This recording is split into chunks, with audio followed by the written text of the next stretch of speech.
Okay, so this is my first video in 4K, and I'm going to do a very brief comparison between the Galaxy Tab S and the iPad Air 2.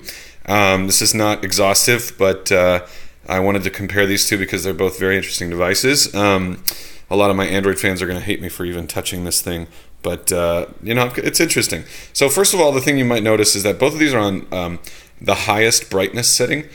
This is obviously an AMOLED. You can see the colors right away just popping like crazy. Yes, I am a Bruin. Go UCLA. And on this, you know, it's accurate color representation. The pixels per inch on this is actually higher. PPI is 294 or something, I think, and I think this is around 268. This packs more pixels. The screen is 10.5 inches, and it's got obviously a 16:9 aspect ratio, and this is 4:3, and it's I think it's, what is it, 10.1 inches. This is the iPad Air 2, so when this came out, this actually one-upped the iPad Air 1 by being a little bit thinner and a little bit lighter, 6.6 millimeters thick, but this is 6.1 millimeters thick. Let me see if you can take a look there. You can probably see a little bit of the, this camera does not want to focus, but it's very difficult to tell, but the iPad is actually a tiny bit thinner. It's also a tiny bit lighter. I'm not exactly sure how many grams versus this, but it is just a tad lighter.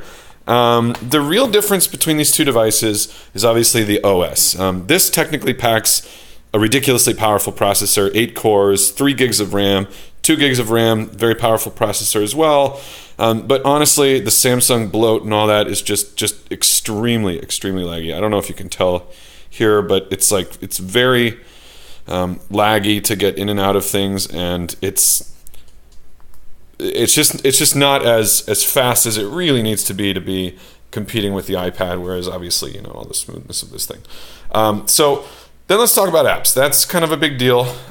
So I bought and loaded up the latest Modern Warfare game, which is Modern Warfare 5, and ran it on both, and the results are kind of hilariously laughable. So if I go here, yes, that's me holding my giant Nexus 6.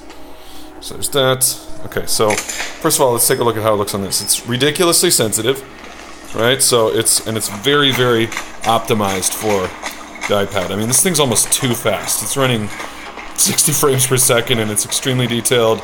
I can't even control it. And let's take a look at this one. This is the beginning. And then if you look at it, it's actually running at a lower resolution than on the iPad, and still not as, yeah, sorry guys. I don't know if you can see kind of the pixels there, whereas on here you can really not see any pixels. So, and the lighting and the shaders are just vastly superior. It's just so much smoother.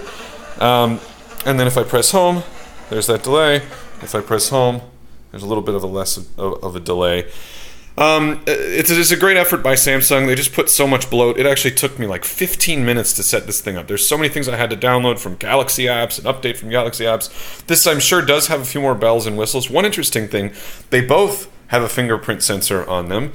This one's better, but this one has one as well. Both of them have an 8 megapixel camera on the back. This one actually has a better front-facing camera. It's 2.1 megapixels versus 1.8, but it's wider lens, and it's actually a little bit better. On the back, this one has the edge quite clearly. But, you know, if I had to give one bit of advice to Samsung, it's like, just please put Lollipop on this as is, and let's see how quick this thing can fly. I mean, if there was a way for me to put Lollipop on this, I would do it, because the hardware is extremely nice. I mean, you get bigger real estate, it's higher resolution.